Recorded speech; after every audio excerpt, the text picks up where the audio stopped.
La semaine prochaine, le podcast Double Vie reçoit Christophe Martinoli. Christophe est romancier, scénariste, réalisateur et auteur de bande dessinée.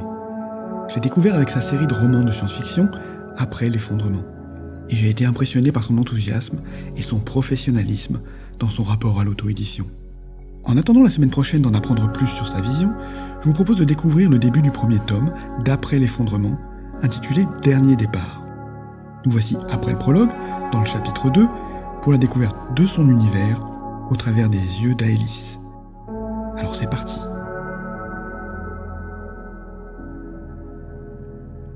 Dernier départ, chapitre 2. Aélis, Aélis, allez, debout! La porte automatique coulisse et laisse entrer la lumière. Aélis dort encore dans sa case, un bloc de 9 mètres cubes.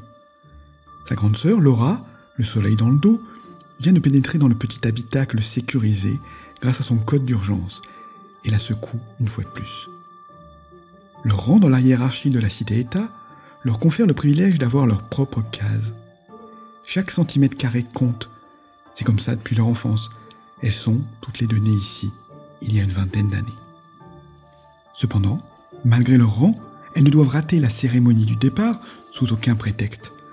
Le décollage de l'arche aura lieu dans moins d'1 semaine. Ce matin, toute la base doit se réunir pour ce dernier moment solennel, avant que soit entamée la cryogénisation complète de tous les citoyens français du Magonia Consortium. Leur mère, Mélissa d'Albera, est membre permanent du conseil. Il est inenvisageable que ses filles se présentent en retard. Il en va de l'image de leur famille dans cet environnement ultramoderne où chaque place doit se mériter. Contrairement à ses parents, les 2 sœurs d'Albera en ont hérité, mais elles doivent s'en montrer chaque jour dignes. Aélis fait une rapide toilette et enfile sa combinaison intelligente sur son corps athlétique.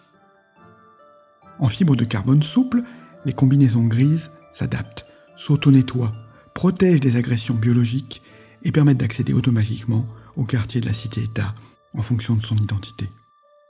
En outre, Aélis et sa sœur bénéficient d'une tenue spéciale qui leur confère plus de force et d'endurance en accompagnant leurs mouvements lorsqu'elles pratiquent du sport.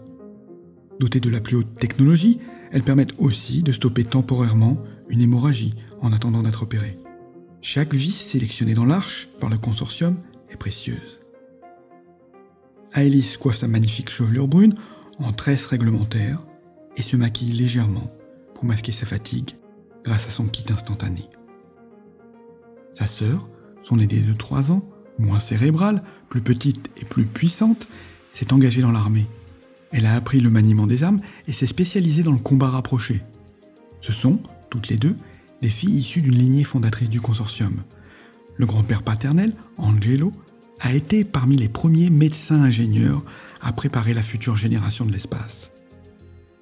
Il fut l'un des pionniers français de la construction de l'arche en participant à la création des blocs cryogéniques pour supporter le voyage.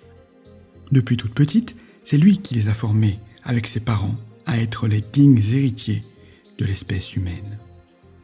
Elles sont nées dans les années 2080 et la civilisation, telle que leur grand-père l'a connue, n'existe plus que dans des cités ultramodernes comme la leur sur la planète.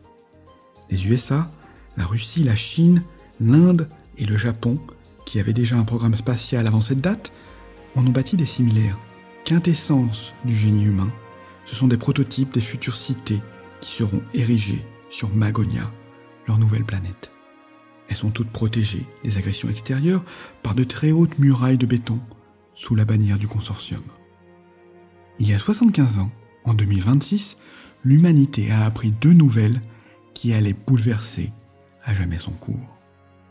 Alors qu'elle subissait déjà l'effondrement de la civilisation thermo-industrielle et qu'une élite s'était accaparée les dernières ressources, la Terre fut frappée par plusieurs petites météorites très particulières que personne n'avait pu détecter.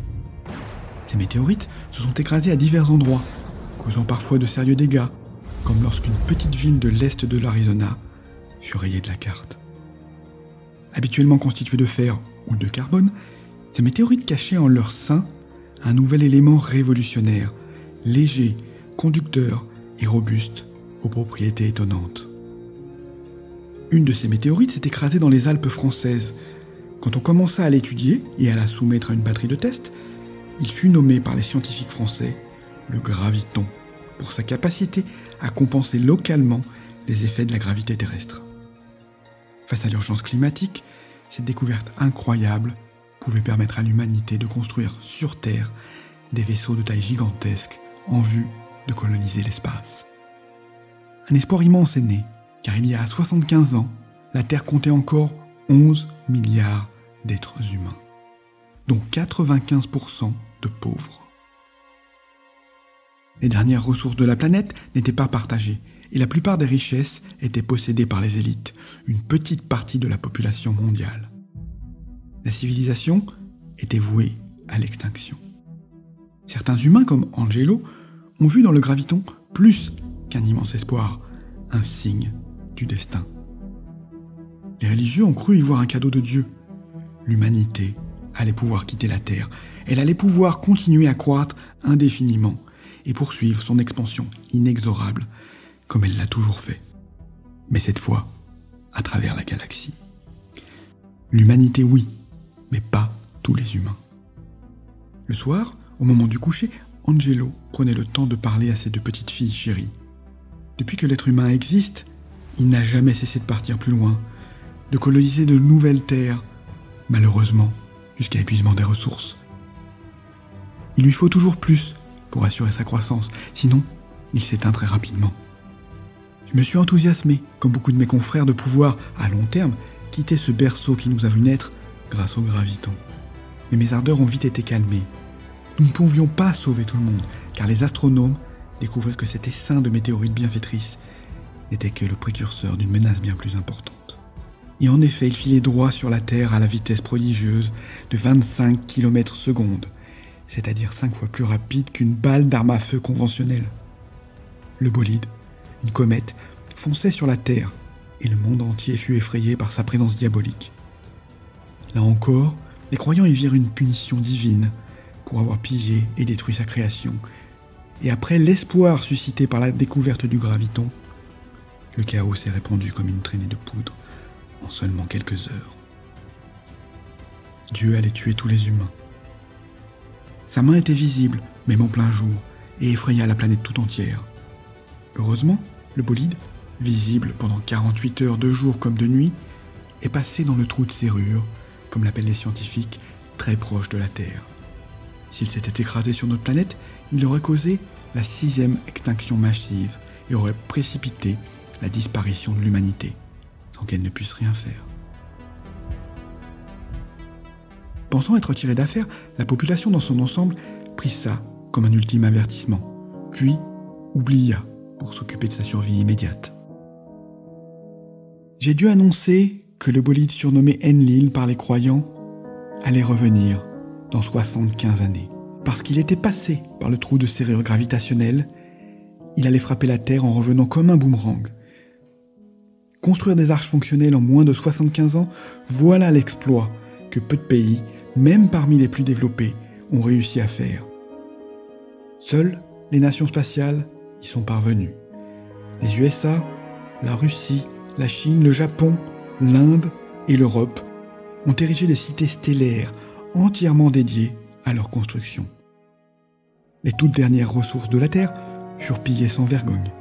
Des pans entiers de montagnes ont été découpés pour récolter le graviton, enfoncé profondément dans la Terre, sous les cratères d'impact.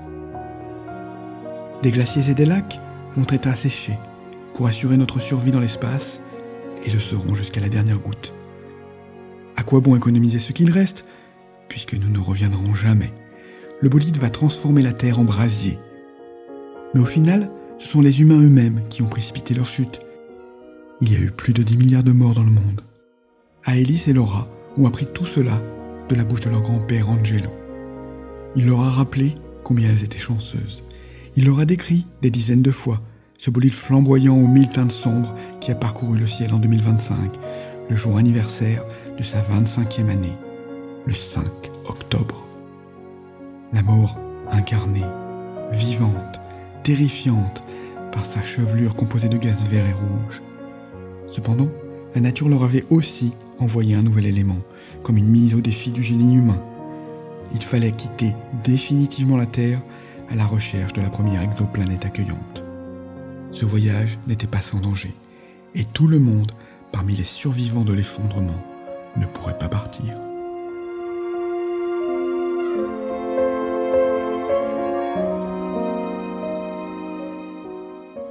Voilà, j'espère que cet extrait vous aura donné envie de découvrir le travail de Christophe Martinoli.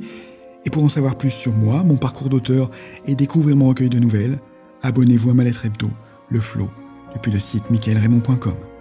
Rendez-vous la semaine prochaine pour l'interview de Christophe, et d'ici là, portez-vous bien. Je vous souhaite une belle vie remplie d'imaginaire.